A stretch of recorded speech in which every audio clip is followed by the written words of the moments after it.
Welcome to another episode of Poor Man Sports. I am joined here with the hosts Eric and Josh and myself as well, Alberto. Thank you guys for tuning in and listening. This is going to be a very interesting episode. We got a lot of stuff going on, a lot of news to cover. But before we do that, please like, share, and subscribe on the Poor Man Sports channel. Eric, you haven't posted too much lately, but I'm sure we'll be, slowly but surely getting back into things, right? Yeah, absolutely. And honestly, it's been a crazy last 10 days or so since we recorded. And I think because there's been so much Eagles drama that I have kind of had to distance myself a little bit just because it's been a circus. And I think there's just been a lot of emotions like riding through it. And I've kind of just sat back and watched it a little bit to kind of get a feel for how people think within the Eagles community, the city of Philadelphia, and the media, particularly the local media, more so than the nation, than the mainstream media.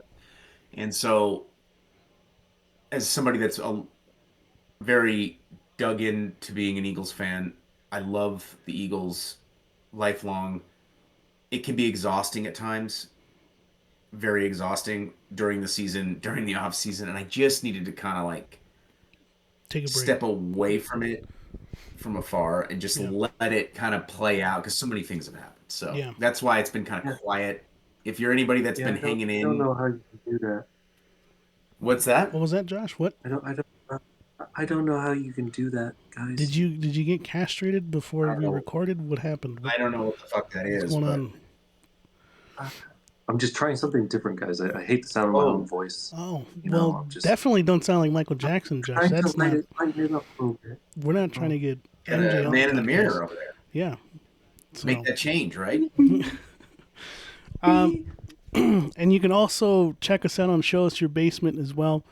We talk about media and like pop culture stuff, movies like that. We're currently going through like the whole Marvel MCU phase, so keep an eye out for that. We'll be posting more episodes of that coming out soon.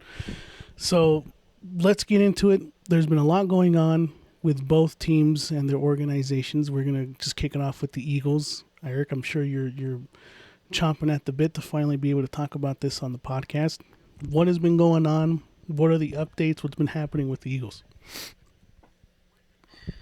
Well, thank you. I don't know if I've been chomping at the bit, but I've certainly been watching many others chomp at the bit at a daily rate, and I've had to kind of disassociate myself at times.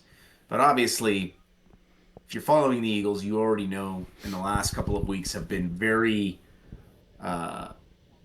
it's almost been like a circus, and I don't mean that in like a bad way. It feels like a circus now. I think it's going to settle down once we get into the off season and once we get through free agency. But to recap, for everybody that already knows, the Eagles made the decision to move on from their offensive coordinator, Kevin Patullo, which was to no surprise. And honestly, to speak on that real quick, I think that I almost feel bad for the guy. I don't think he was ever qualified to be in the position. And I say I feel bad for him because he got melted during the entire season by the fans, a lot of media. He had his house egged by some dumbass fans. And, that's, you got at the end of the day, this is a person, he's got a family and he's dealing with this. And he's in his first year in this very high pressure position coming off a Super Bowl win. And so the expectations were probably too high for a guy that maybe got the position because of some nepotism of his good friend, our head coach, Nick Sirianni.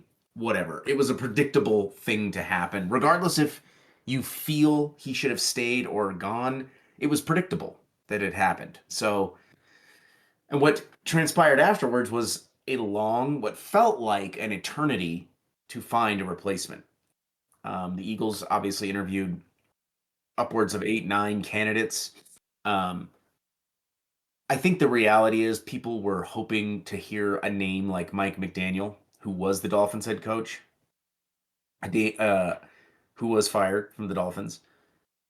A name like Brian Daboll, who was coaching the Giants, and he got fired. but he's got a history of coaching Jalen Hurts back in college. He gets credited for some Josh Allen development, whatever. I don't know. So I think people were hoping, I think there was a group of fans, I don't know how large. I'm not speaking for all Eagles fans. I don't do that, but I do think that there was a lot of people hoping to hear one of those names. And in the end, they ended up hiring a guy named Sean Mannion, and he was the quarterback's coach for the Packers. He's only been coaching for 2 years. He played in the NFL. He was a quarterback. Okay, he was drafted by the Rams when they were in St. Louis. Funny enough, he was drafted by the Rams the same year that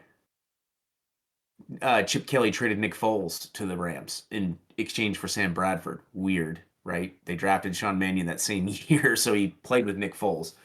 Um, the interesting thing about all this is that Kevin Patullo took a lot of criticism because he had never called plays, right?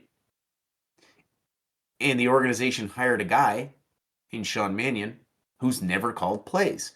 And I think that scared or has been unsettling for Eagles fans, a lot of people, because they're kind of thinking, well, if we get a guy like Brian Daboll or Mike McDonald, they know how to call plays and they know how to run an offense. And yet we hired a guy that didn't call plays, and it's an interesting move. This feels like a typical Eagles move where they pull a name out of nowhere and it's usually received with a lot of doubt, a lot of unknown, right? This happened probably when they hired Andy Reid back in the day when he was a quarterback's coach, funny enough, at Green Bay, but had tremendous success, was our head coach for 14 years. Then we hired Doug Peterson, wasn't really calling plays with Andy Reid, kind of an unsexy name. There was a lot of kind of like groaning, like, okay, Doug Peterson won a Super Bowl. Nick Sirianni. Dude, when we hired Nick Sirianni, I remember when we hired him. I thought, who the fuck is Nick Sirianni? Never really heard of him. His opening press conference when he was hired was dreadful. You should go back. You should see this press conference, dude, that he had when we hired him. He's like stuttering words. He can't complete sentences. He looked like a guy that I don't know what he's doing here. Why is he a head coach? He can barely speak. But this has turned out to be a very successful move. The one time the Eagles made a splash hire in terms of a name, just hiring a name, and it being having a lot of like energy to it, was Chip Kelly. And that turned out to be a disaster. And Josh remembers the Chip Kelly thing very well. When Josh and I met each other, that's what was going on. Chip Kelly was the coach of the Eagles. Josh was always very critical of Chip Kelly and his methods and his way he operated, and Josh was proven to be right about that. So I know there's a lot of panic and maybe a little bit of stress, but this feels like a very Eagles move. They took their time.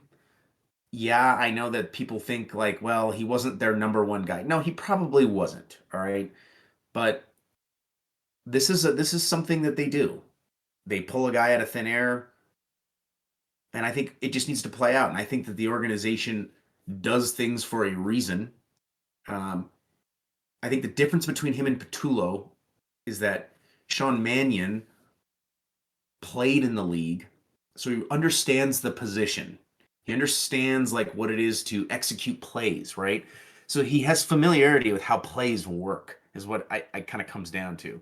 I also think, from what it sounds like, and I don't know, but he knows how to speak to a room because people forget that there is a lot more that goes into being a coach than just calling plays, right? Sure, maybe Kevin Patullo wasn't calling good plays, but there's more things that go on inside the building that we don't see on a week to week basis, like scheduling the offensive meetings, being organized, having a plan, knowing how to speak to a room. Because remember, one of the harder things about being a young coach, and this has been highlighted, is you're having to speak to a group of men that are making more money than you, right? These are guys that have been playing this position at a high level their whole life, and that's why they're here.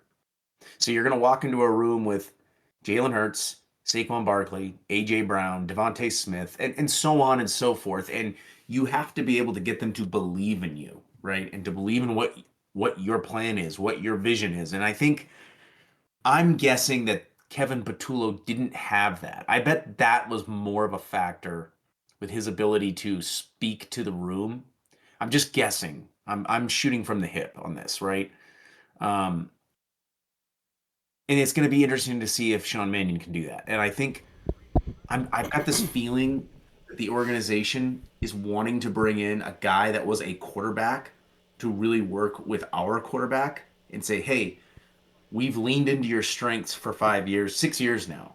And the league is a quick league, dude. It's fluid, it moves, it evolves. It's time to change your play style. Does that make sense, Josh? Like I think from what I keep hearing this from media, fans that really love to dive into the details of how this team operates, is a lot of people want to see Jalen Hurts throw the ball when he's coming out of under center, okay? Because it opens up the play action. You can open up the RPO a little bit. You can open up bootlegging. Like there's a lot of things to that, right? So it feels like the organization is wanting to restructure their entire offensive identity. They want to change what they're doing. And I think that's why they've made such changes. Now, to add on top of that, Jeff Stoutland, the offensive line coach, who's been around since 2013, funny enough, Chip Kelly's first year, weirdly, he's been on the staff for 13 years. So anytime a new coach has had to come in, they've had to adopt him into their philosophy. Does that make sense? Because usually when a new head coach comes in, they just reset the whole staff, right? That's usually what happens. They will bring in their own people. Well, all these coaches have had to inherit Jeff Stoutland and work with his style of coaching and how he wants to run the offensive line. Does that make sense? And I think this past season, not even I think, I know, the offensive line play was very poor. I think injuries had a lot to do with it. I definitely think that was a factor. But it wasn't good, right? The running game wasn't good. And I think the Eagles are just like, hey, it's time for a reset here. We need to refresh. And I think that they are an organization that has proven that we can change and still win despite the public pushback, right? The fandom pushback. Because, Josh, fans impact a lot of, they do impact. Fans can impact an organization. Sometimes it's positive, but sometimes, as we've seen, it can be very negative. If you're the Cleveland Browns, if you're the New York Jets, you know what I'm talking about, right? So Do you think? Well, he stepped down. He stepped down, right? he stepped down. Yeah. And it was He also wasn't removed. reported that, He chose to step down. Yeah. right, he chose to step down. But I think when you choose to step down like that, there's conversations happening behind the scenes where they're like, hey, we're Yeah. going in this Yeah. direction and we don't think you're going to fit in our plans. And so I think if I'm going to speak from an Eagles fan's perspective, change, people call for change, right? They want to see change. But when change happens, dude, it happens in many facets. Like, yes, okay, they moved on from Kevin Patullo, right? Well, now they're moving on from Jeff Stoutland. They're just changing, man. They're going in a different direction. And this is what happens. So you think they're going to change their entire offensive style? I think so. I think that's the plan. Didn't they try I think, this? Didn't they try that this last year? no, I don't. Yeah. I think they went in thinking they could do the same thing that they've been doing, and it didn't work. And I think there was a lot of factors to it. It just the league catches up, number one. The league prepares. The league finds out what you're good at. You know, like we dominated teams running the ball, just bullied them. And so I think teams know that. So they're like, okay, we have an whole off season to plan for this, right? So, and that's a simple, really poor way to say it, but it's digestible, right? So they're looking to kind of change their offensive philosophy, and what comes with that is difficult decisions. And I think if you're an Eagles fan, if you're like me, I think you need to be patient and let this play out. And look, guess what? It may not work.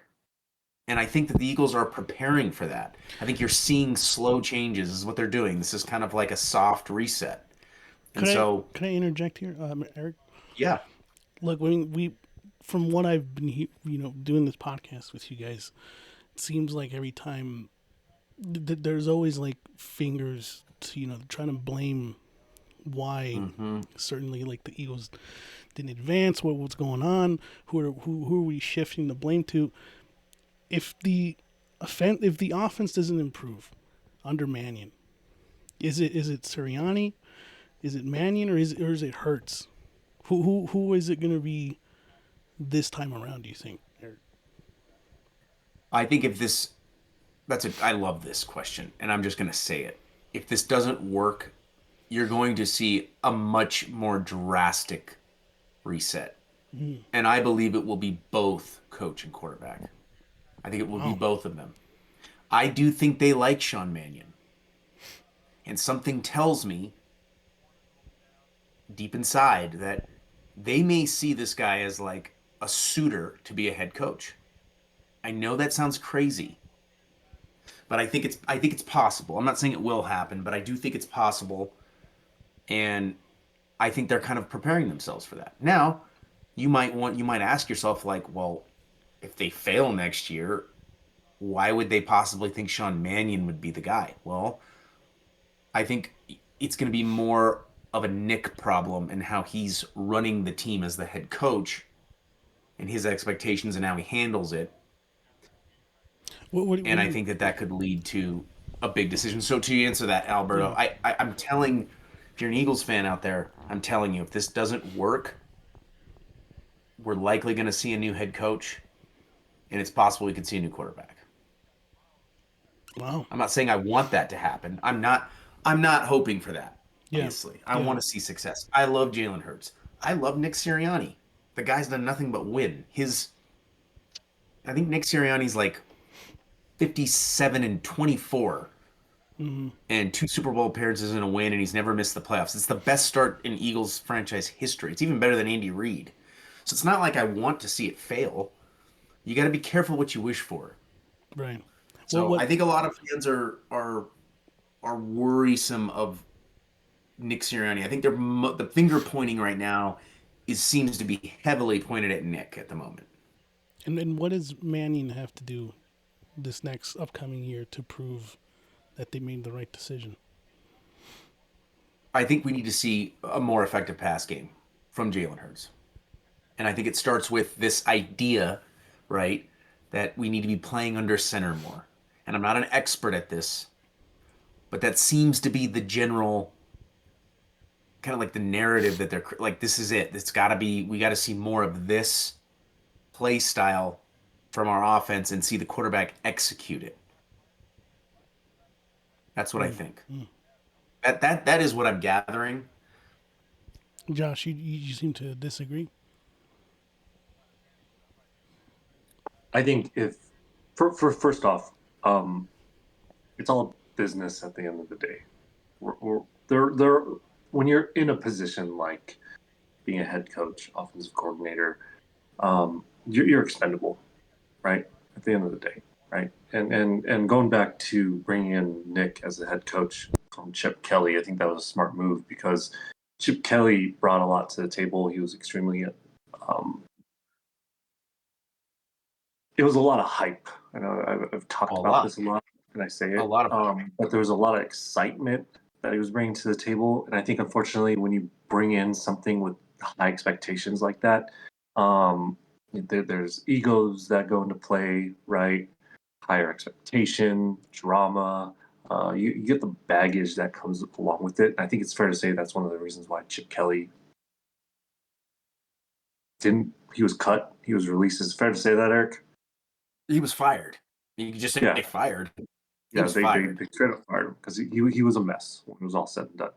I think bringing in Nick, it was a smart play, and I know you've stated that he was a nobody. Where did this guy come from? His interview was terrible, but sometimes bringing in like a nameless individual, this new person, good for business simply because the organization is saying this is our structure, this is what we want, and Yep. because you're new, because you're the underdog, and you have a lot to improve, you're going to fall in line. So I think that was a smart business play by the Philadelphia Eagles. And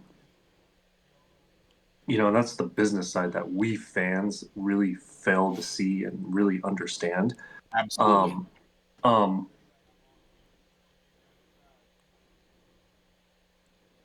You make a lot of great points. I don't know what to really like. The Eagles were not the same Eagles the year that they won the Super Bowl, No, or even the year before that as well. Solely because of your offensive coordinator. I don't think it was a head coach problem, right? But when you have all the pieces in place, everybody has to. The head coach oversees everything, right? And then they right. delegate, they trust the other coaches in place. That's Yes. kind of how I look at it. And Delegate. unfortunately, offensive coordinator wasn't able to deliver. He wasn't able to actually support Jalen Hurts. Okay. I think they're going to go back to the old system, and I think that is okay because if it's not broke, why fix it? I think they try to kind of fix it. So I was seeing Jalen Hurts throw the ball more, run less, Right. and I agree with you. Maybe it was the drama with AJ Brown. Maybe it Mm-hmm. was the O line, and a lot of things. Again, lots to do with the offensive coordinator, right? You know, I felt like they were trying to do something. They were possibly trying to make Jalen Hurts get out of his comfort zone. We need you to run less because of this, the da da da da. And you said straight like several times, if he doesn't put up X amount of yards rushing as a quarterback, he's not going to win games. And unfortunately, that is his play style. I don't think Jalen Hurts is good enough to be a pocket passer. He may not be, and I think we're I going to don't think find he out. has the skill set to be that. And I'm not trying to discredit it. It's just unfortunately that's not his style. Yeah, but it's interesting because, and I don't have the data in front of me, but I've seen it. What's interesting is, to go back to your point about throwing the ball real quick, there were some games, and this is where I think Kevin Patullo failed. When the situation with AJ Brown got hot and it became a mess, right? And he was talking and he was basically saying like, "Hey, our offense stinks." There were games where, and I watched them, it felt like when we did try to transition to the more pass heavy, it felt like we were forcing it to AJ Brown, and we lost those games. We were just doing whatever it could to get him the ball because he was talking. We had no control over it. We had lost control of the situation, which resulted in, all right, just need to get AJ the ball to AJ the Brown, him the ball, AJ Brown the ball. Fuck, I can't speak, but I watched games where we were just throwing passes to AJ Brown. We should not have been throwing the ball. Like we're throwing the ball to him, and he's not open. Like I don't. So at the end of the day, whose job is really to like throw the ball and to make the decision? It's the It's quarterback's Jalen, job. but It's not the when offense. you're It's not the when you're offensive coordinators. Whether you're under pressure or not, you still have to make the plays. yeah, Sutton but was our number one receiver. Sutton didn't make a lot of big plays for us. I don't think Bo we were Nix was forcing able him the to ball though. rely on other receivers. That offensive coordinator is not on the field. I think that is a. I'm not trying to discredit you because you made a comment earlier that it's going to be a coaching quarterback issue if you guys aren't successful, right? You know, if Jalen Hurts is an elite quarterback, top five quarterback, he is going to be good enough to actually make the plays to make his other receivers stand out as well. He doesn't have to force the ball to AJ Brown. He doesn't have to cater to it, regardless of the drama. But he That's all doesn't he's call the going to do is play. bitch. But if you guys are going to win the games, then that's all that Yeah, but he matters. doesn't. He doesn't call the play though, Josh. Like I watched this happen. So It's when you funny call to a me. play, there is the number one option that you go to, and then you also have like three other options just in case. Right, right. I I'm telling you. Quarterback 101. I'm not an expert. I'm not a quarterback, No, I'm not an but I know expert good either. enough to where like you have that main option with AJ Brown, but then you have three other options that you can use, right? Because a lot of the times too, and I hate to say this too, is the main receivers, okay, their You don't have job, to just say it. You just say it. their main job is to take the pressure off of the other receivers because of because they're the number one go-to, you know. But they're also going to stand out on that one play and excel. You know what's interesting though? I, You know what's interesting? I know what you're saying, except here's what I witnessed. There was a handful of games where they started to throw the ball heavily to AJ. He was starting to produce numbers where he was exceeding 100 yards receiving, right? And we were losing these games. But then when there were games where he actually didn't play in, there was a game he didn't play in, I remember, against the Giants, our second game against the Giants. He didn't play in the game. And it was one of the best offensive performances I saw from the team all year. Jalen Hurts threw 4 touchdown passes. He distributed the ball well. The yards weren't a ton. It was like 180 yards, but Saquon all of a sudden had 150 yards rushing. And it felt like we were a little bit more um, distributing the ball around to our tight end, to Devontae Smith. Like there was a lot more distribution of getting people involved, and then our running back was able to get going. The Giants aren't good, but it looked good, right? But there were games where we were throwing, like AJ had a game against the Bears where he caught 10 catches for 132 yards and 2 touchdowns, and we got smashed in the mouth. And it wasn't the only time. I was in LA for that game against the Chargers. I think he had 7 catches for 100 yards or something. AJ did. And yet, like the 49ers game, he had a play almost identical where he's running across the middle, goes right through his fucking hands, and it's intercepted. So it's like when the pressure was on to get him the ball, the team didn't function well offensively. Does that make sense? It just yeah, didn't. yeah, and yeah, It felt like chemistry there has a was lot to do with pressure that. from Ego has to do with that. You know, that's a lot of I ego. I do know make a you good can point on that. Yeah, you can but say what you want about Jalen throwing the ball, but the reality is when the play is called and it's like we got to go to AJ and it becomes centered around the one guy, it became a problem, dude. It became a problem, and I think that's what that's so wild. That's just so wild. I don't know. Obviously, it they're did a though. big mess. No, I know, and I'm not discrediting you or anything like that. But I just find it. I think Jalen Hurts is just to blame as much as AJ Brown. Now you're telling me that the number one position, right? When the number one leader on the offensive side is who? Well, it's the quarterback. It's Quarterback. Jalen Hurts. And he's submitting to this receiver. I don't know. I Well, just find that now this you're happens though. giving me leverage and people out there credit to also down talk and question Jalen Hurts' leadership. I don't know. Maybe.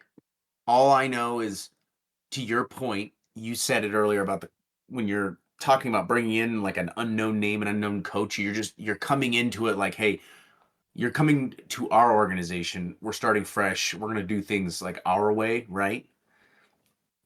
You said that. I think this also has something to do with why whatever happened with Jeff Stoutland. I think that's another part. I think that's part of it too. It's like we're gonna do these changes. Are you on board? Right? And I'm wondering, I'm just wondering if there was some disconnect there. And they mutually were like, I don't think the Eagles were gonna be like, you're fired. Like, he's done too much. He's a very decorated coach. I've also never I don't know the last time I ever saw a fan base and a media be so like shocked and devastated by parting ways with a position coach. You know what I mean? Like you'd have thought this guy was the head coach. You know what I mean? But Um, No, I honestly think if your offense doesn't perform, I think Do you think they Nick has keep? a Do you think better they would chance keep? of staying. Ah, I think there you Nick go. has a better chance of actually staying, Yes, interesting. and Jalen Hurts is more expendable than he is Right. I because think unfortunately he is very that style of play is replaceable. I could see that scenario happening if we make the playoffs like we did this year and we get bounced. I could see your point there. I think if we say miss the playoffs, I think it's a package deal, and they I agree might with want to that. make a change in If both. you guys That makes miss, sense. if you I guys see what you're miss, saying about Nick. I see what you're saying, dude. I don't want that to happen but, because I love Jalen Hurts, but I but can here's see the it. thing: Nick gets a little bit of leverage because you have to give him his flowers because he was a no-name coach. He came in and he was able to coach up the team and take him to two Super Bowls. Two, okay. Yeah, absolutely. Jalen Hurts gets some of that credit, and I honestly think he gets more credit than he should. I still think he's an overrated quarterback. I don't think he's a top five quarterback. I'm just going to say that up front. Okay. Um, but I think they were able to cater to his offensive style, play style. And if they don't do this coming next season, he's going to show his true colors. That is why I'm so back and forth with him. And it's not just to irk you. I've said this many times, Doesn't but irk me. unfortunately, I don't think he's not that great. I don't agree with him. I, it doesn't irk me. I've watched Jalen play. I believe in Jalen Hurts, but that doesn't mean that the organization wouldn't make a change if they wanted to. I don't To think your it's Today, good for point, to business. your I don't point, think it's good for business to promote an offensive coordinator to a coaching spot. I think what you guys will do if you do lose Nick, I think that you guys are going to bring in a big name like a Sean Payton. Because I think you're going to need that not their at that point. track record though. That's not our track record. let me interject Albert, here. you were going to say Yeah. something. So I mean, look, this is a year where Jalen Hurts is going to have to bounce back coming up next year. And going back to talking more about the schemes, and especially the run game, do you think it's important that the Eagles they use Hurts' legs more selectively under Mannion to avoid that stagnation that they saw late in the season? To kind of to maybe that's the key there, or what do you think? I think the key is they got to get Saquon running the ball again effectively. I think that's the key because if you can do that, you can run the ball. Like if he can be, I mean, he still broke 1,000 yards this year, but the year we won the Super Bowl, he broke 2,000. So his production was cut in half, which is a huge drop off. Now, let's say this upcoming season, if Saquon gets to 1,500 yards on the ground, we're going to be winning a lot of games. And I don't think we would need to rely on Jalen's ability to run the football. That's That's fair. what I think. That's You fair. got to be able to hand it off and run the ball effectively with your running back. That's the reality of, and that's with any team. I think. Do you have a running back that can pop off 1,500 yards pretty easy? You're going to win a lot of games. You should be able to win a lot of games because you're going to control the clock, dude. You're going to wear down the opposing defense. You're going to possess the ball. You're going to keep your defense off the field. It's that simple. So I think it's actually more about we need to get right on the offensive line with health and depth and run the ball better because that should open the passing game up too a little bit. So I think it's actually more about that than thinking about Jalen running the football. Okay. All right. I think we leaned on that this year because we were having such a hard time getting Saquon going that we were like, okay, Jalen, we need you to fill this void that we're not getting here. We know you can, and it just never manifested that way. Unfortunately, it just never did. And look, I get it. The quarterback needs to be accountable. I get it. He does. He does. I am standing behind Jalen. He's our guy, but that doesn't mean the Eagles won't make a change if it doesn't work. That's what I'm saying. Does that make sense? Yeah. Yeah. I'm playing the realistic card here. The fan in me is like, hey, yeah, I know Jalen can take us to the Super Bowl because he's done it twice. Mm-hmm. So he certainly is capable of doing it again, but that doesn't mean it will happen. And that doesn't mean that the organization may look at it and say, hey, all right, we need something different. And I don't know about the big name coach. You might be right, Josh.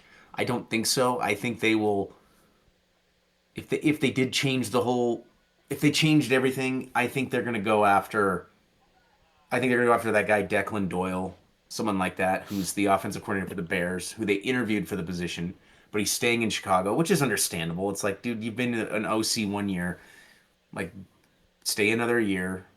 Yeah. You know, I think they're more.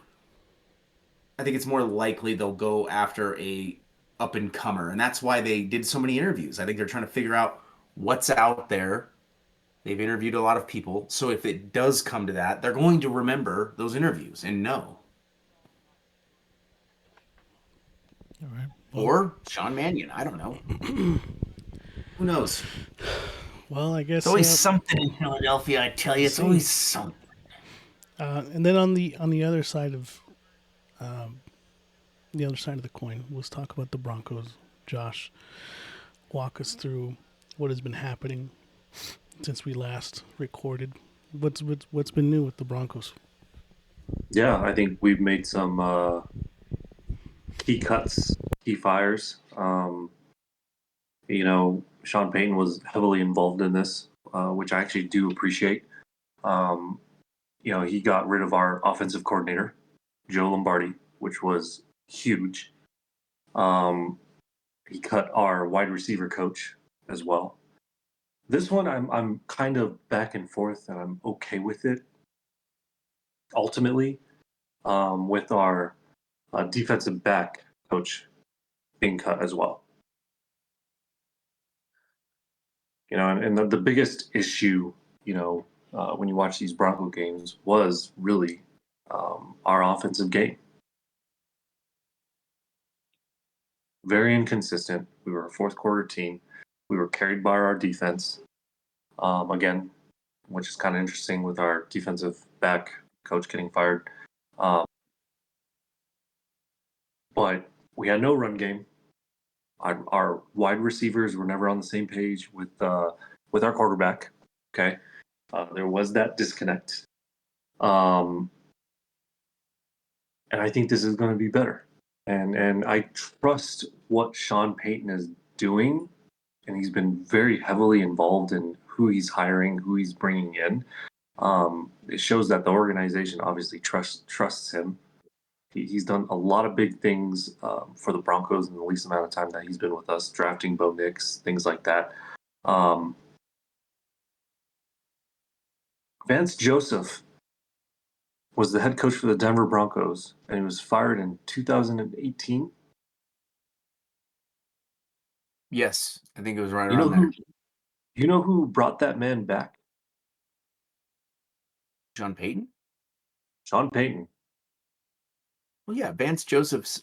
He's like a Vic Fangio. You guys had him as your head coach too, you know. Yeah, very I mean, interesting. some You guys are know, just better suited for coordinator job. They just are. well, he had a bad reputation in Denver. Yeah, I do remember In the that. He was playoffs, very we highly, lost more highly games. criticized. Yeah, highly criticized.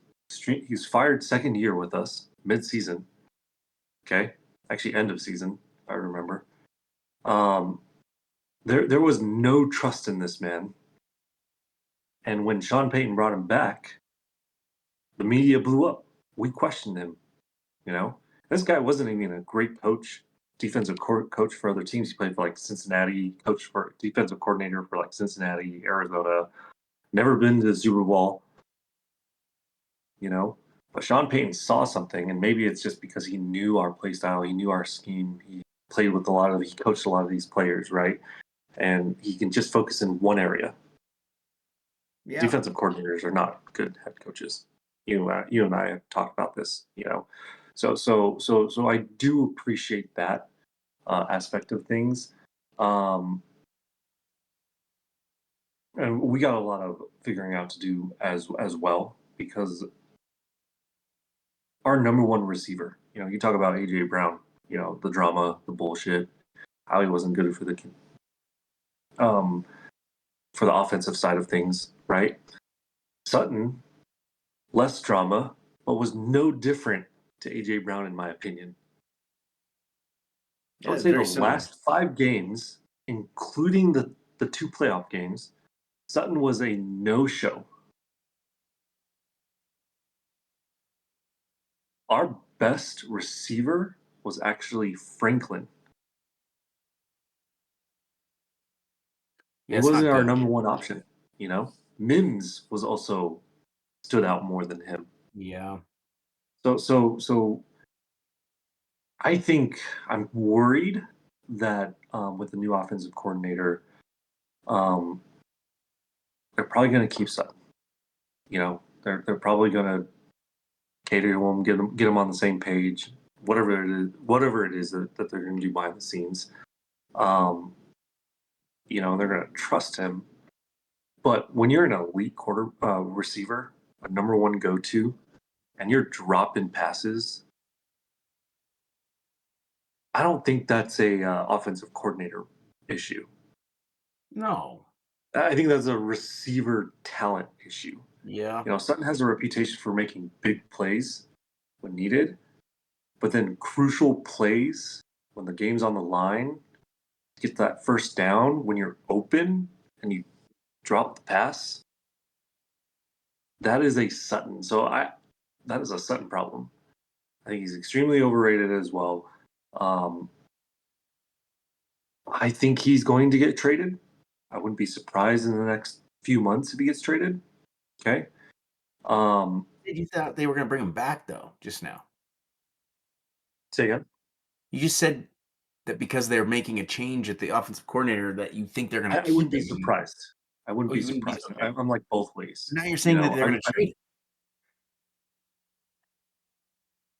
I wouldn't be surprised if he stays in because they want to give this offensive coordinator a chance. But I also wouldn't be surprised if we traded him.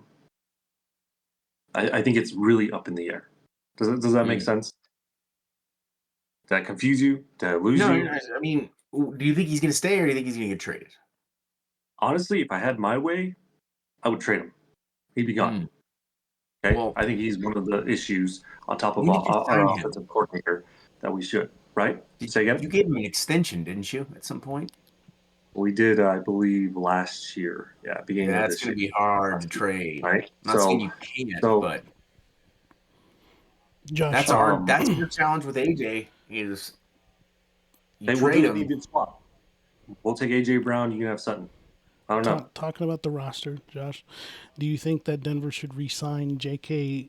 Dobbins and invest heavily in the run game, or is that throwing good money at what has been a history of just injuries? That's a great question. You can find running backs, dude. Say that again. You can find running backs. J.K. Dobbins is not a guy that I think you He's need to not. invest a lot of money into. He's He's not going not. to give you. He's not going to give you anything that Saquon can give you or Derrick Henry. He's not like that. I have a feeling we're going to keep our offensive team together. I have this feeling, and I think the Broncos are in a weird situation where we won a lot of games and we worked with what we got, and I don't blame this, right? The Broncos and the Eagles are very similar in a lot of ways. The only difference is, and we said this in the past, is the Broncos are a fourth quarter team where the Philadelphia Eagles, unfortunately, are not. Not this year. A lot of the times when you do bring in the right coaches, it does make a difference. Broncos have a history of this as well. We had Peyton Manning. We had that same defensive core. Okay. John Fox and his team couldn't elevate us and make us better. Okay. And then we get rid of John Fox. We bring in Kubiak. We bring in the defensive coordinator from Dallas. Forget his name. He also was Wade the Phillips. defensive coordinator. Wade Phillips. Wade Phillips. And with that same team, we were the best defensive team in the NFL with Wade Phillips. You were. And even you can argue and you can say Kubiak, like Sean Payton, elevated our offense as well. You know, um, so I think being in the position that we were, losing only 3 games, getting close to the Super Bowl, I think what they want to do, right? And I'm contradicting myself. We're going to keep Sutton, obviously, um, but I think they're just their goal is to get the right coaching staff in to support our offense. That So makes when sense. it comes to our run game as well, I don't think they're going to give him a max contract. He hasn't earned it. They are going to give him a contract, you know, but I think they're going to work with what they got. Is he a free agent? Albert, is that what you were alluding to? I believe so. I just was reading that had expressed interest in wanting to return, but Okay, so he must be. I don't think he's going to come back. I think Well, the no one's Broncos. going to I mean, give him the money he's looking for. someone else who's potentially looking to have a reunion with the Broncos is Von Miller. Now, would that be a savvy in this stage of his career, a savvy kind of veteran move, or just more like a sentimental distraction? I've heard whispers of this for a very long time, and I'm going to be really honest with you. Um, I'm okay with it. Really? I'm actually, if he comes back to Denver, I'm okay with it.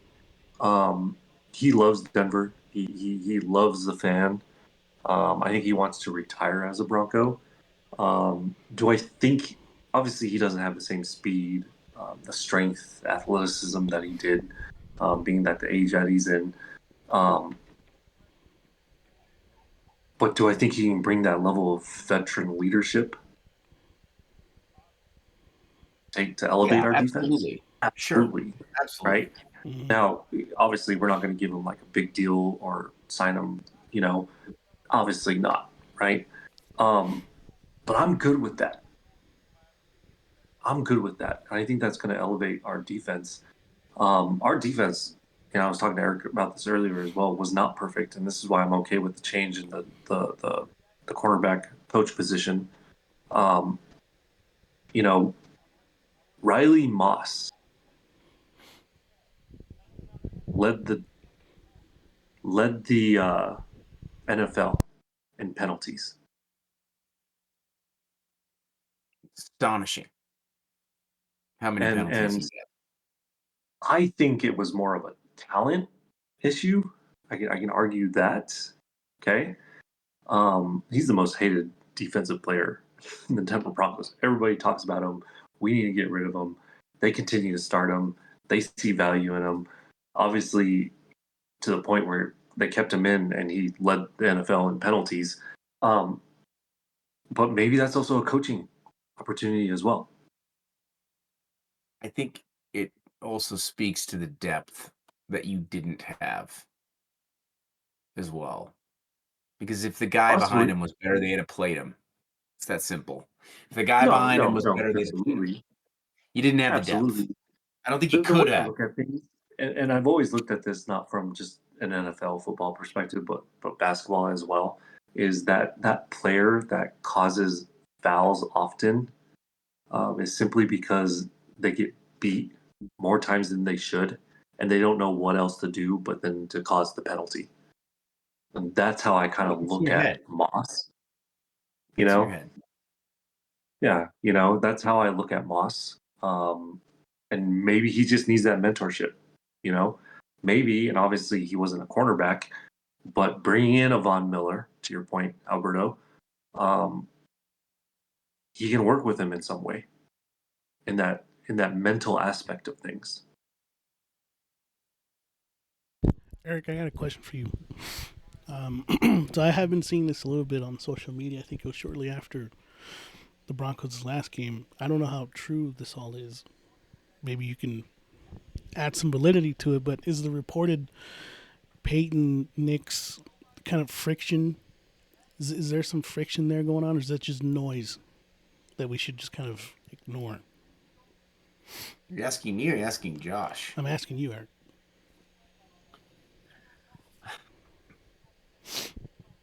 It's just noise. I don't. It's much about nothing. It's much about nothing.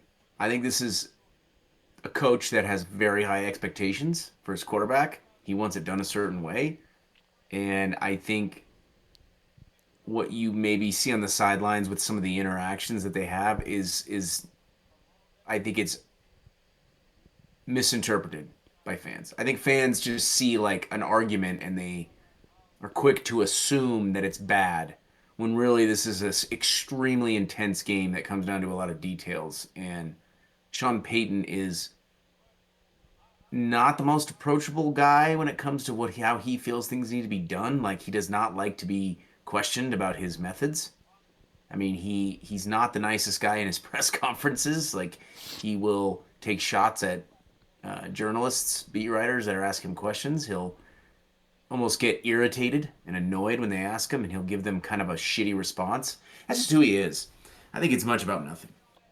Now, Jeez. if you're obviously knowing Josh and some Bronco fans, I think their expectations of Bo Nix are maybe interpreted differently from a fan's perspective when they've had quarterbacks like John Elway and Peyton Manning suit up for them and win championships, win Super Bowls, right?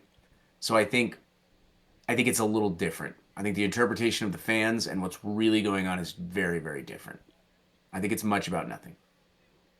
Do you I also think agree? anytime there is noise, Hmm. I think anytime there's noise there, I think there is something brewing. Really? Are I you don't think talking the about? Broncos are there. I don't think they're Are you? Are there. you? I don't think I I think, don't are think it's you life. alluding to Bo Nix's ankle injury? Yeah. Yeah. Yeah. So just to educate you guys, educate you, Eric. Um, Sean Payton made a comment about Bo Nix's ankle history. You know, he had it in high school, college, and here we are today. Bo Nix felt, is what the rumor was, is that that comment devalued um, his chance of getting a good contract. So he went out, he looked at the history, brought it, and he showed it to the media. You know, Look, maybe. I think it's I don't know. I think it's just two big personalities, okay, Yeah. that are clashing right now. You know, and I hate to say this as well, it is going to cause some type of conflict. Some rift here. Position that I'm in, Right. I'm a very direct individual. Okay, I had to call out somebody else who was direct, and I made a comment to that individual: is when you don't do it in the right place or the time, it creates an animosity. It creates a certain level of toxicity. So you have to be strategic in what you say and how you say it and when you say it. I think Sean Payton created a little animosity and there is some friction as well. We've seen this the first year that Bo Nix played. Like Sean Payton had a play written up. Bo Nix saw something, called the play, like called a different play, did an audible, and just botched the play.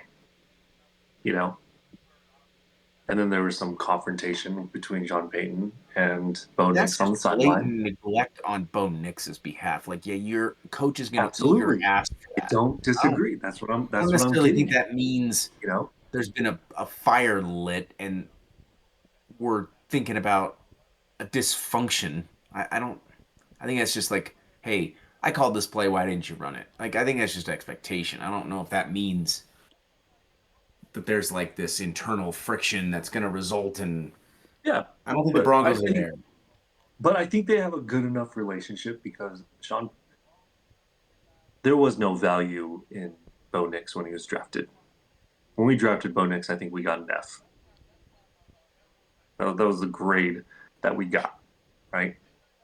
Bo Nix has to trust, and he should respect, and I do believe he does. Um, Trust Sean Payton simply because he believed in him when nobody else did. you know, He wasn't a good college player. Let's he be was pretty honest. good at Oregon, dude.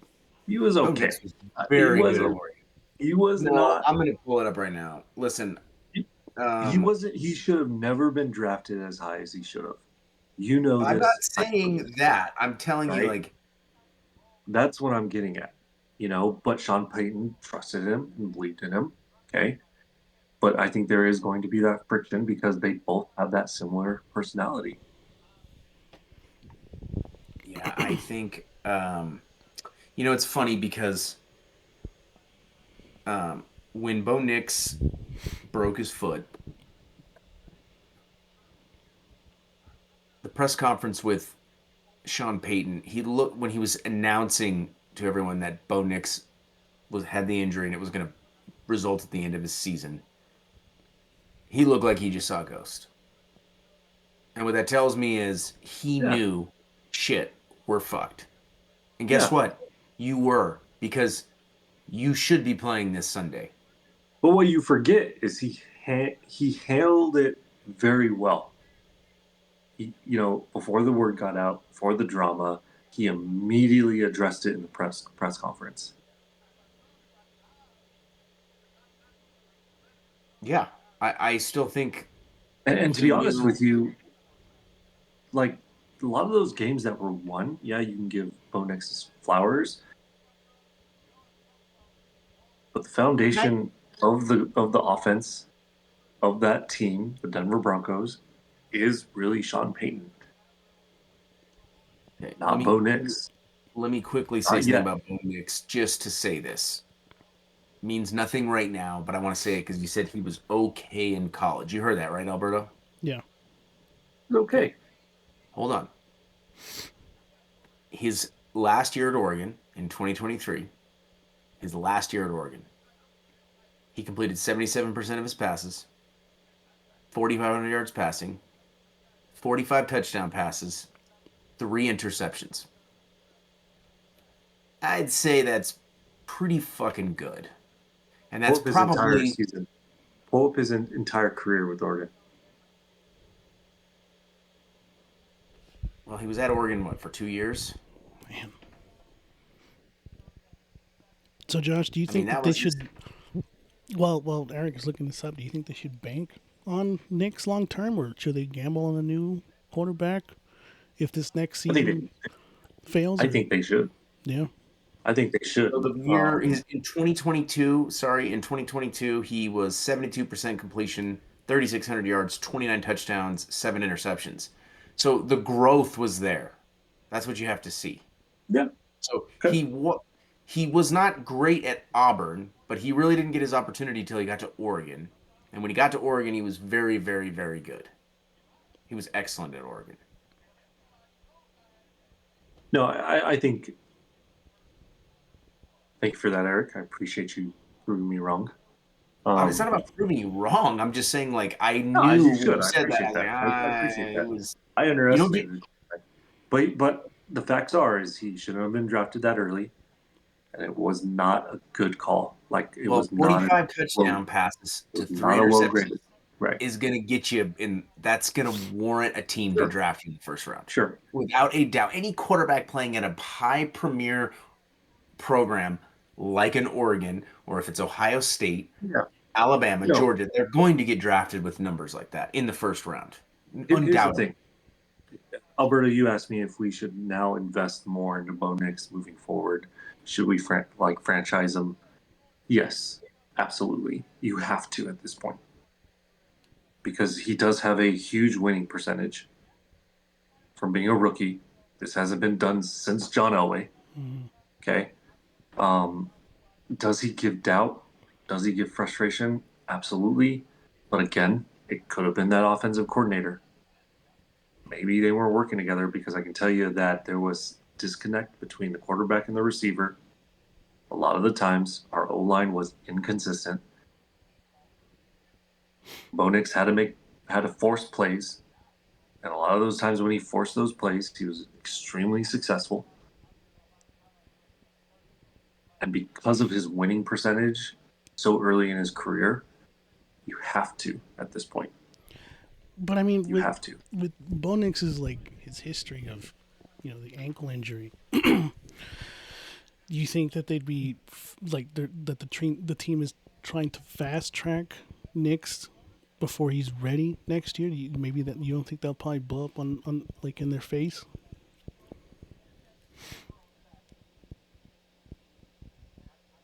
Injuries are so,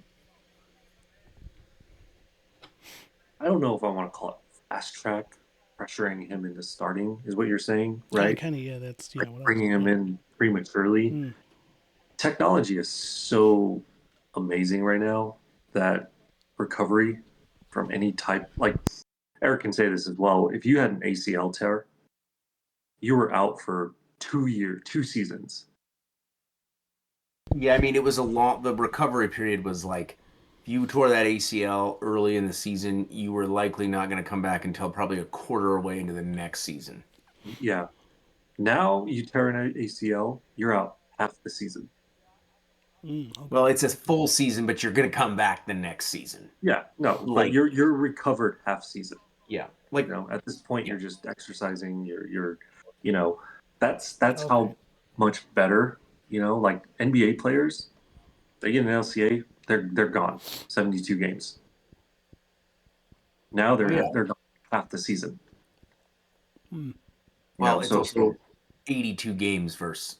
I mean, no, I this know. NBA No, I season know. is like a couple But months longer. that's I'm putting in that perspective Yeah. because it's quicker than what it used to be. The fear is an ankle injury.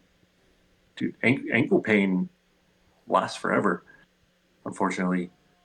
You know, so do I think that this is going to be recurring? Probably. You know, Fortunately, we have to be on our feet throughout the day. You Yeah. know, so there is that fear that this is going to be recurring. You know, um, but it also shows the if Bo Nix was a legit pocket passer, he wouldn't have to worry or we wouldn't have to stress about ankle injuries, leg injuries, and things like that. But we put so much pressure on these quarterbacks to just run the ball, give me 60 yards, this and that. We're not going to see a Tom Brady quarterback that's going to play until like they're in their 40s and their late 30s. Albert, Josh is making some good points, Hmm. but I'm going to tell you this because you're part of this poor man's podcast and you're just like us. You're poor. Like your understanding of it is You're just like us. lesser than Oh, ours. Quarterbacks, Josh is talking about, hey, we might need to move on from this guy. I get what he's saying. right. And we talk about it with Jalen Hurts. But these Didn't guys say are we not, were. these Didn't say guys, we were going to. quarterbacks are not out there on Indeed waiting to be hired. They're not. This is a position to where you need to be very careful in the decision you make when it's time to move on from the guy, especially if you are winning with this quarterback. Because at the end of the day, there can only be one every year. There can only be one, and to get that one is a massive accomplishment. It is likely going to be the only time you ever win one if you do. There are exceptions, but there's not that many. So I think this is where I like this perspective from Josh because it's a perspective from a fan, but from a business side, it's not that simple. It's just not that simple because you have to think, well, who who do we replace him with? Okay, we'll draft one. Cool. Well, you're making the playoffs, so you're gonna have a late draft pick. So it's likely not gonna be a top prospect coming out, which doesn't even mean that that's gonna be guaranteed, even if you're in a We're team in married the to them. position, Yeah. right? It's never guaranteed. So it's not that simple. It's a position that's just you can't plug and play a quarterback. So you have to be very careful in your decision that you make. You better have a damn good plan if you're gonna fucking. What I'm saying is, if you think he's not the answer now, you better be in this draft right now, picking a guy in the second or third round.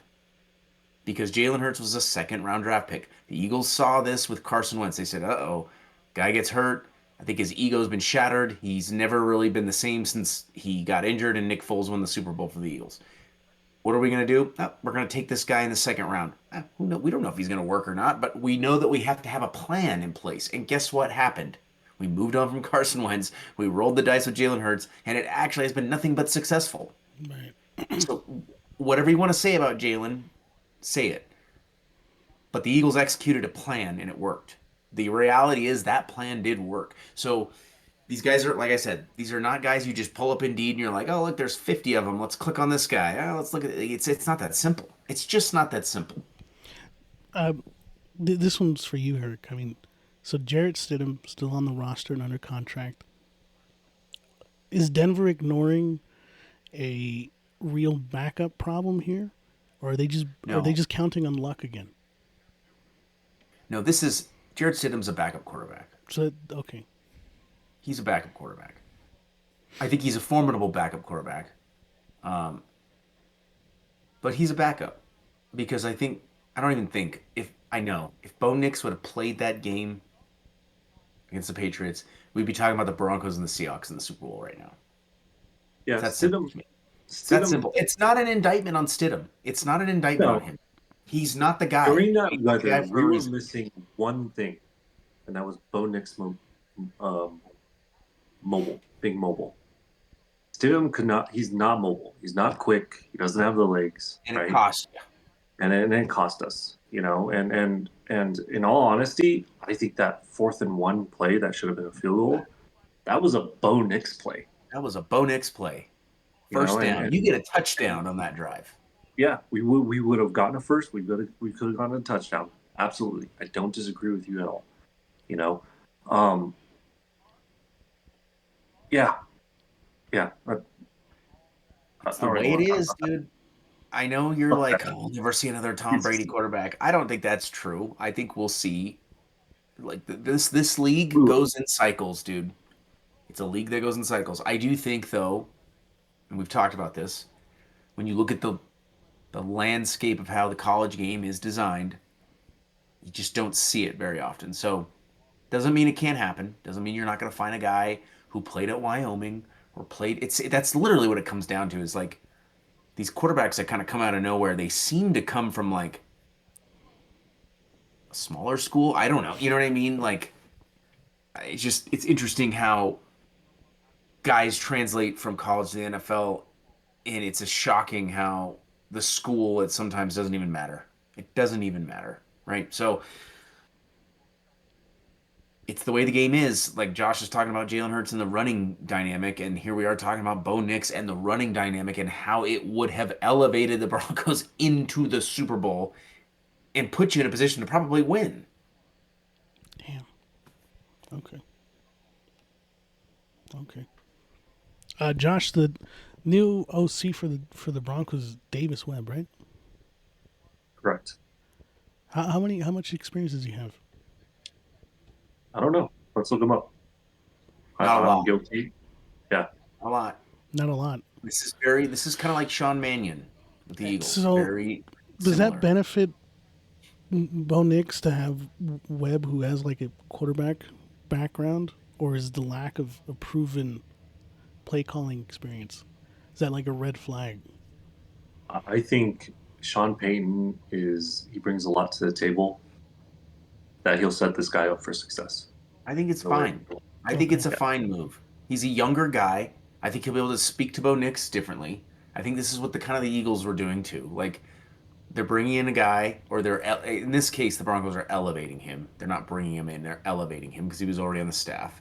And so I think this guy got a lot of looks recently of coaching opportunities elsewhere, whether it be OC, head coach. So clearly the league circles like this guy, right?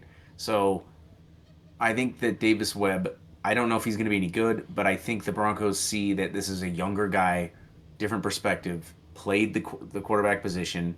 There could be some mentorship going on that's going to be a little bit more relatable for Bo, if that Again, makes sense. Sean Payton did the hiring. Sean Payton wanted someone new. This is just my opinion. Okay. Again, poor man's perspective. Sean Payton wanted somebody new so he can mentor and run the offense accordingly from his perspective. So does That's so how I so look at is it. that does that mean that this is a legitimate new voice for the offense, or is it really that Peyton's insulating himself to to regain control? I think he's insulating himself so he can still control. Absolutely. So that doesn't Absolutely. feel like there's a new voice here, then, right? I mean, it still feels like it's just this is I Peyton's. think they just needed a band-aid, right? You Hmm. know? And that's like the behind the scenes things. You know, maybe the offensive coordinator previously wanted to run things his way. Maybe Sean Payton didn't have it and him were on the same page. You know,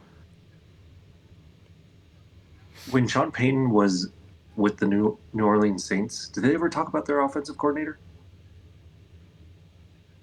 I don't Who did they remember. I always mean, I talk about? remember when he was the coach, obviously, but I don't remember like their It staff. was the Sean Payton show. Sean Payton has a reputation for building up quarterbacks, for making offensive great. He's an offensive minded coach. But to what He's going to Alberto's dictate a lot of this stuff. saying, what I would say to Alberto and to you in this case would be, yeah, of course Sean Payton is going to do his thing in terms of how he wants to control the team. But I also think this move with Davis Webb is it's a much younger refresh. I Sure, think there that is I agree with. value. I think there's Yeah, value to pairing your young quarterback with a young, fresh mind instead of this old, recycled guy that's 65 years old and can't relate to a 20 whatever year old quarterback. I do think there's more value in that in today's game than there was 20 years ago. I think they are looking at little things like that where how I don't. relatable. Yeah, there has to be that connection, right? There has to be. But again, it to Albert, like what Alberto was saying too, it gives him leverage to. You just talked about Sean Payton's ego, how he talks in the media, how he controls the Yeah, narrative and he's a everything. fucking prick. Yeah, the guy runs the show. Yeah, He he's an asshole. micromanages that team to a He's T. a fucking asshole, dude. He's very controlling, He's a you fucking know. asshole. I'm not saying it And has anything to do with his yeah, coaching. I'm just saying he's a fucking asshole. no, and but the thing is that's the personality he has as a Oh yeah. leader, as a head coach, you know. So yeah, he's leveraging it to control the offense as he should, and he has that reputation. I also think Davis Webb is a hot candidate right now. I think he's a very popular guy in league circles. That's part of Mm. it. All right. We're gonna Yeah. find out. Sean Mannion and Davis Webb. Here we go. Here we go. Well, speaking of here we go, let's move on to the Super Bowl that I don't think you guys really care too much about. I mean, you will be watching, right? Oh, halftime show and trailers. Yeah. How do you feel about the halftime show? How do you feel about Bad Bunny performing for the halftime show? I'm excited for it. I think he's a great performer. I enjoy some of his music. I loved him in Happy Gilmore too. I know you didn't like that movie, Only bright but spot of Happy Gilmore too. Yep. I'm also kind of discouraged on where we're at as a country. But I'll just leave it at that. Yeah, not to get Um, too into it. yeah, Whole can of but worms. I'm excited for it. I'm excited for it. Eric, Yeah. you This ever is. listen to Bad Yeah. Bunny? I've listened to some bit, not like Yeah, routinely, but right. listen. This is a great. I think he'll put on a great performance.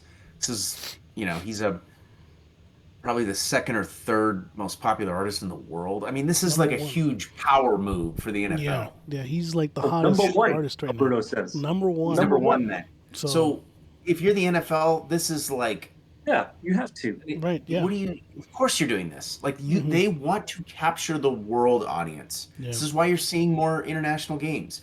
They want they want it all.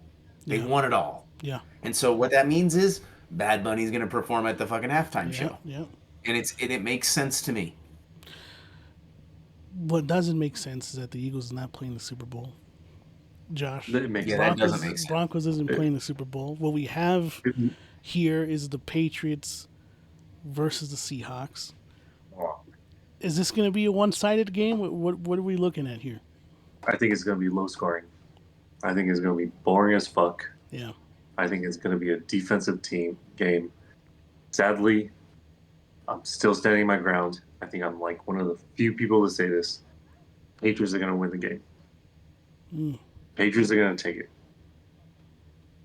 And where'd you get that crazy idea from, Josh? They have the experience. Really?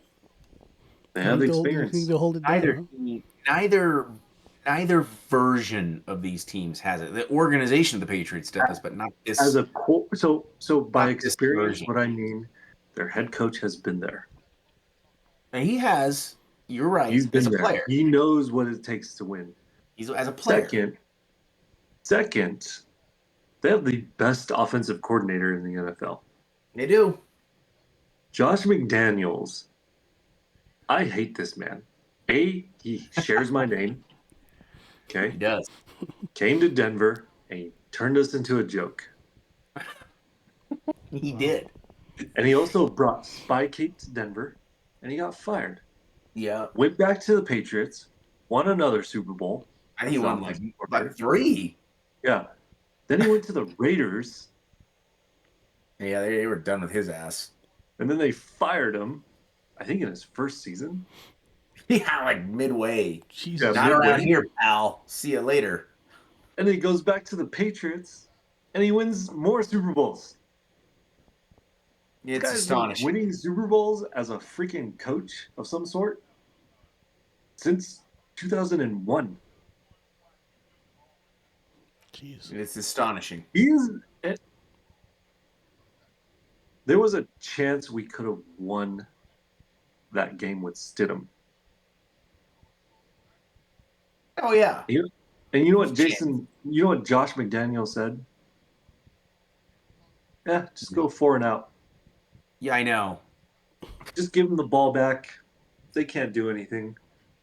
And you know, in all honesty, It was just insane. it was fucking smart.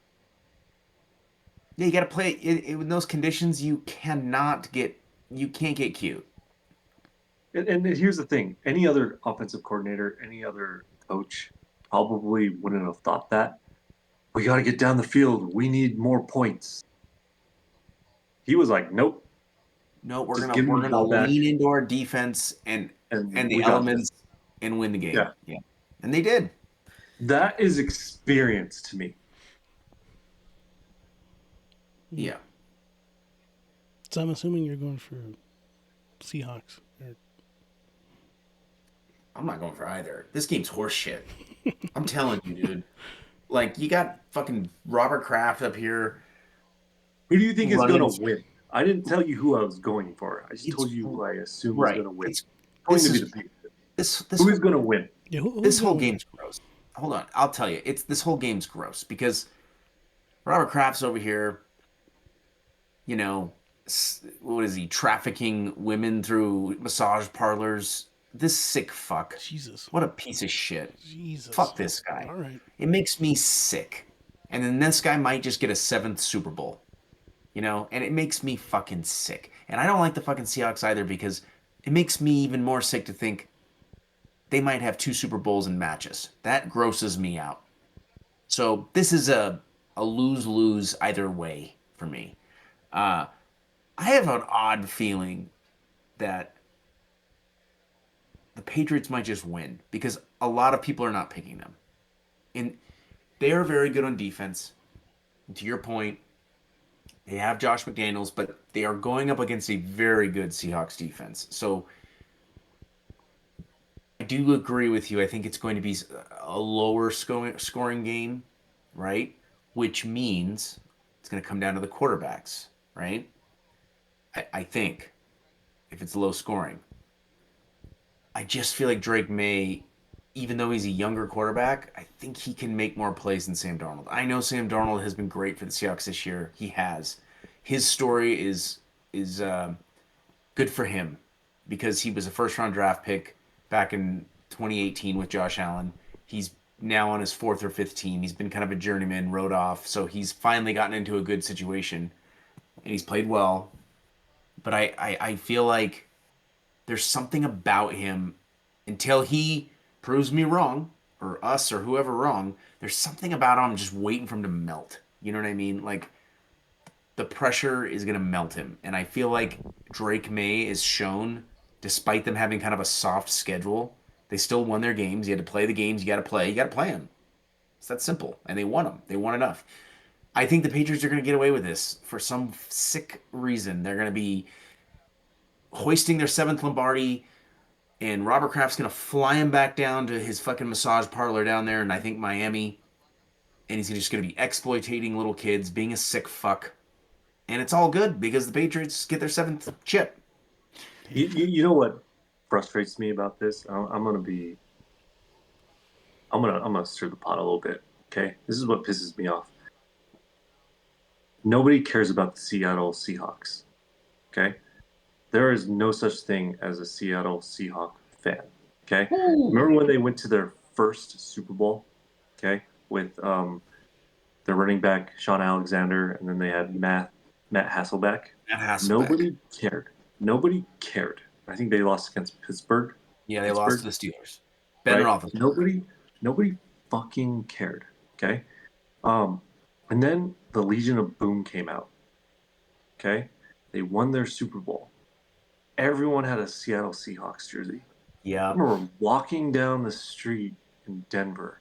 There were a group of people wearing Seahawk jerseys. Like, where did these people come from? You want to talk about Yeah. bandwagon fans? They have the biggest bandwagon fans. They disappeared. We haven't seen them since they lost that Super Bowl against the Patriots. Okay? They all disappeared.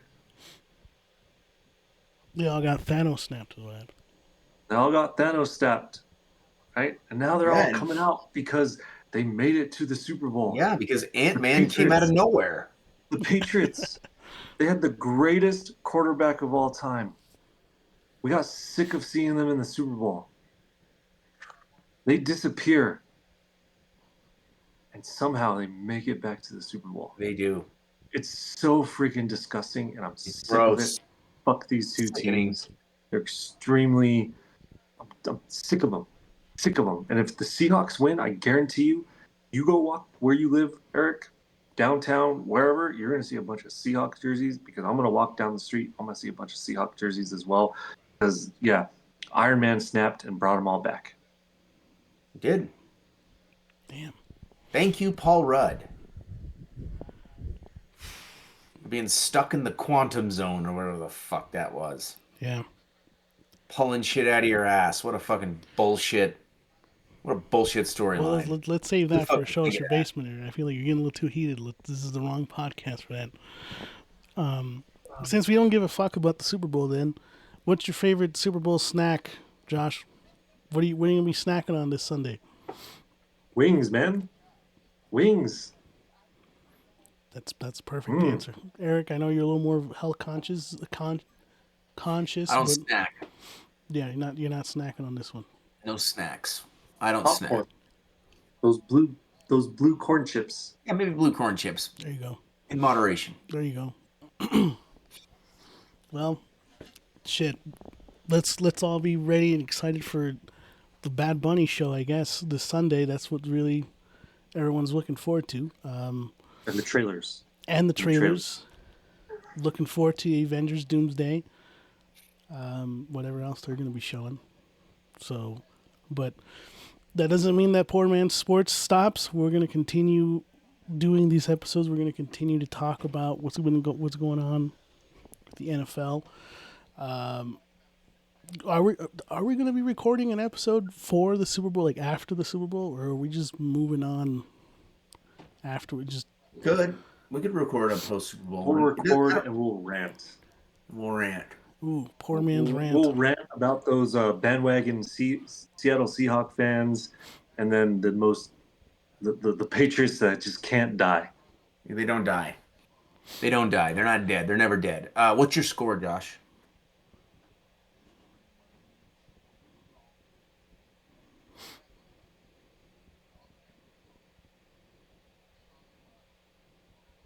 Man, I will say